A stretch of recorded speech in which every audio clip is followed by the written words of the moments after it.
Le 10 septembre 2025, Charlie Kirk a été assassiné. Il s'agit de la position possible où l'assassin avait une ligne de vue dégagée depuis un bâtiment situé à environ 130 mètres.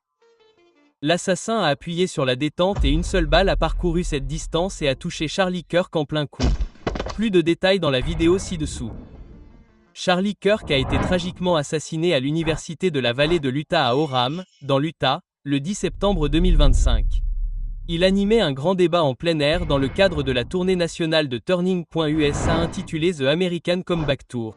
Cet événement a été conçu comme une plateforme de débat animé appelée Prove Me Wrong, où Kirk a invité les étudiants à remettre en question ses opinions politiques et culturelles. Mais tout d'abord, orientons-nous avec une vue aérienne de la scène et des positions de toutes les personnes impliquées.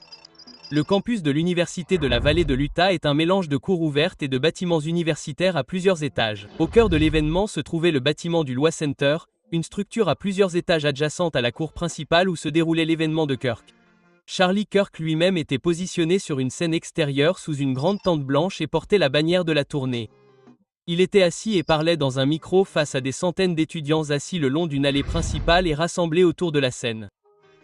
La foule était estimée à plus de 3000 participants, étudiants et visiteurs compris. Pendant ce temps, sur le toit du bâtiment du Lois Center, une personne entièrement vêtue de noir a été aperçue.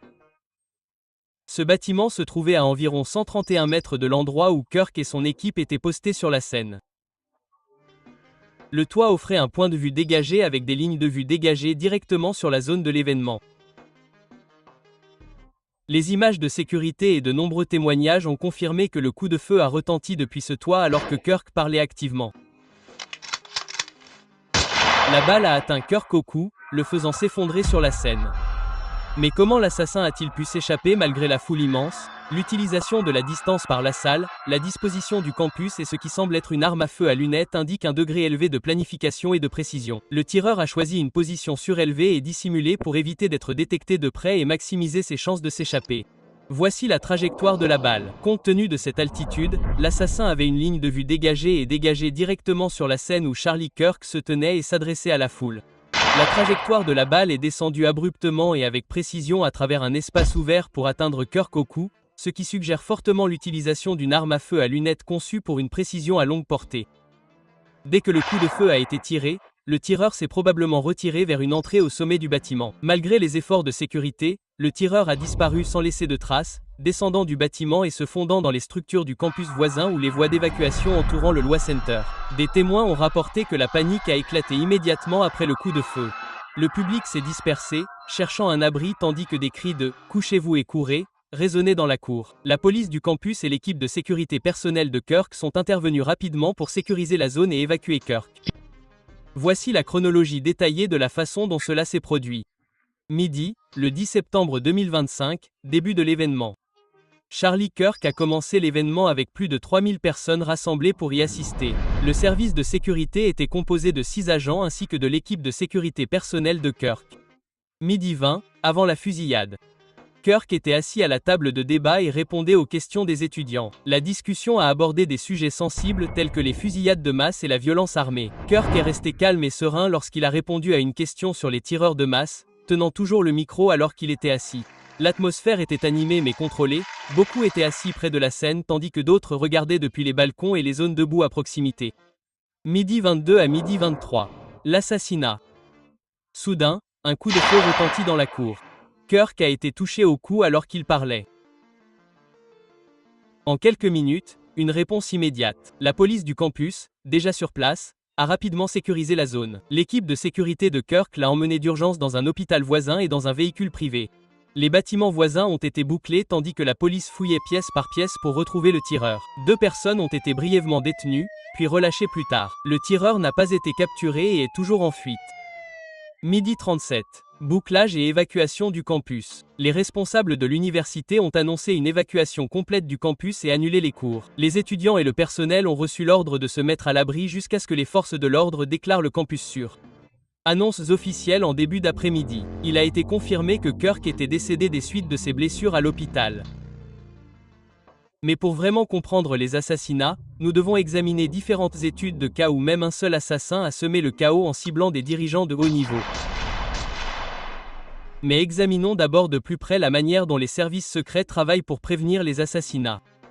Au plus près du directeur, en l'occurrence Trump, se trouvent des équipes d'environ 5 à 7 agents des services secrets hautement qualifiés. Dans un rayon de 30 mètres, c'est le périmètre central. Il y a généralement un mélange de services secrets et de forces de l'ordre local. Un SUV ou une limousine blindée sont également en attente dans ce périmètre central, couvrant une partie du cortège et tout contrôle préalable à l'événement. Dans le périmètre extérieur, la sécurité incombe en grande partie aux forces de l'ordre local. À Butler, le bâtiment escaladé par le tireur se trouvait techniquement à l'extérieur du lieu du rassemblement, et les services secrets ne l'ont pas ratissé. Il est tombé entre les mailles du filet, ce qui incombe toujours aux services secrets, car cela signifie que personne n'a vérifié que le plan avait été correctement mis en œuvre. Mais avant d'aller plus loin, cartographions les positions de base de toutes les parties impliquées. Tout d'abord, nous avons le podium de l'ancien président, et juste à côté de lui se trouvent 3 gradins où un public sélectionné est assis. Derrière eux se trouve l'équipe de tireurs d'élite, qui peut être divisée en positions nord et sud situées sur 3 bâtiments. L'équipe de tireurs d'élite nord est située dans le premier bâtiment, tandis que dans le troisième bâtiment, vous pouvez trouver l'équipe de tireurs d'élite sud. Presque pris en sandwich entre les deux se trouvent ces arbres, qui ont fourni une certaine couverture à l'équipe de tireurs d'élite nord des services secrets. Enfin, nous avons le tireur qui est descendu d'une de ces échelles et a choisi cette position pour abattre sa cible. C'est ce que le tireur utilise probablement, un viseur point rouge avec grossissement. Lorsqu'il est prêt, il appuie sur la détente et tire 3 balles de manière contrôlée. Analysons chacune des balles en détail.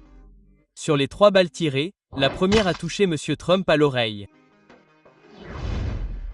C'est la même balle qui a également touché 2 membres du public dans Bleacher 3, mettant l'un d'eux dans un état critique.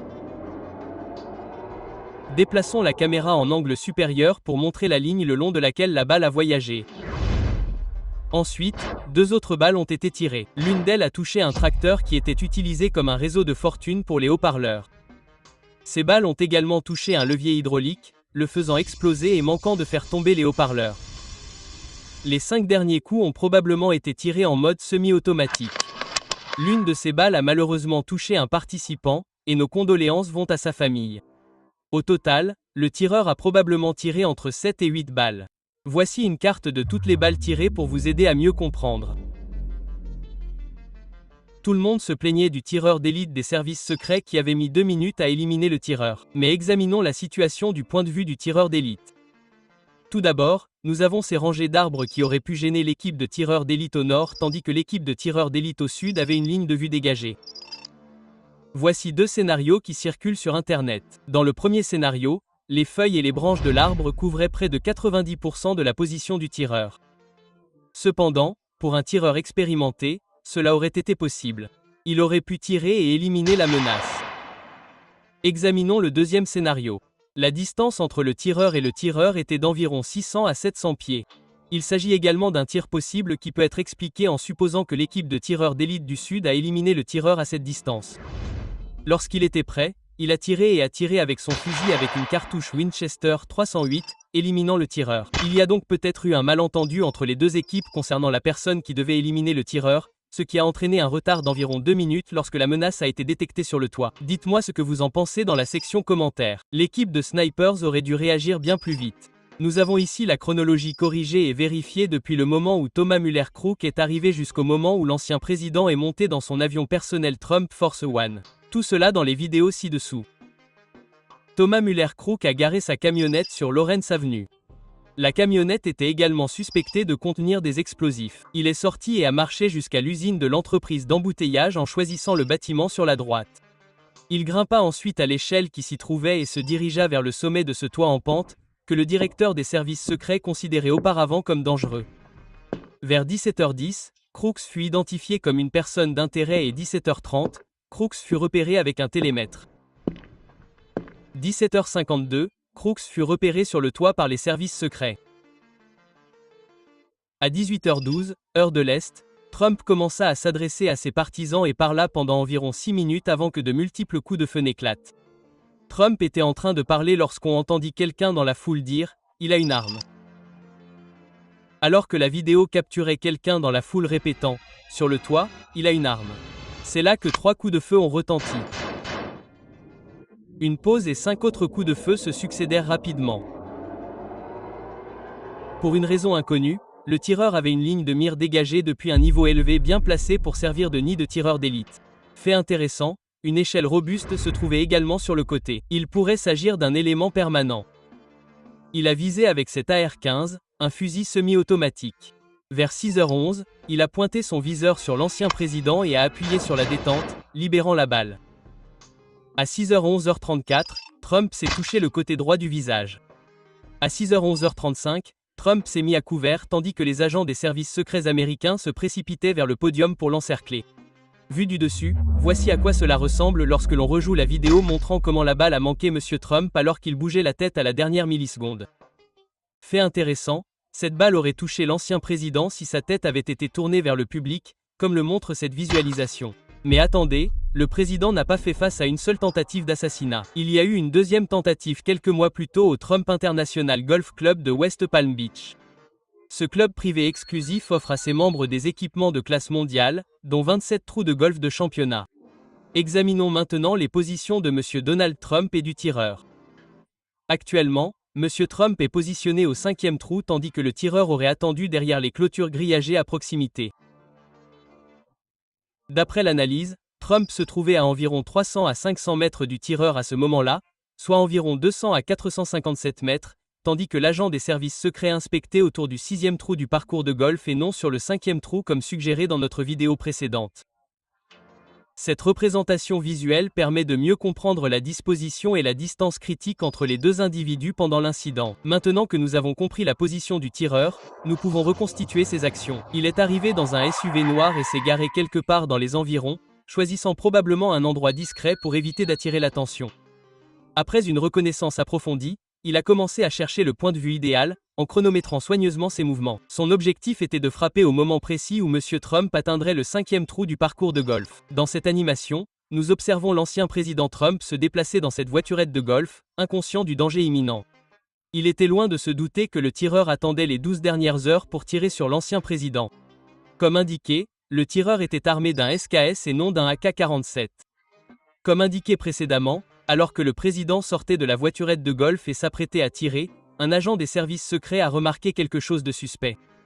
Le suspect avait inséré le canon de son fusil à travers une brèche dans la clôture grillagée à la périphérie du parcours de golf international Trump. Cela s'est produit vers 13h28 ou 13h29. Au moment où le canon du fusil a émergé de la clôture grillagée, les services secrets ont agi rapidement. Des coups de feu ont été tirés vers 13h30, neutralisant la menace avant que le tireur ne puisse exécuter son plan. Le suspect, identifié comme étant Ryan Wesley Ralph, 58 ans, avait l'intention de créer la stupeur et la crainte, en filmant l'intégralité de l'incident avec sa caméra GoPro. Son objectif était de semer la division au sein du peuple américain et potentiellement de déclencher une guerre civile. En inspectant l'emplacement du tireur d'élite, les enquêteurs ont découvert 2 sacs et une tuile en céramique, des objets qui auraient pu faire partie de son plan d'évasion. Nous réalisons également du contenu d'ingénierie original. Alors, abonnez-vous et activez la cloche de notification pour plus de vidéos.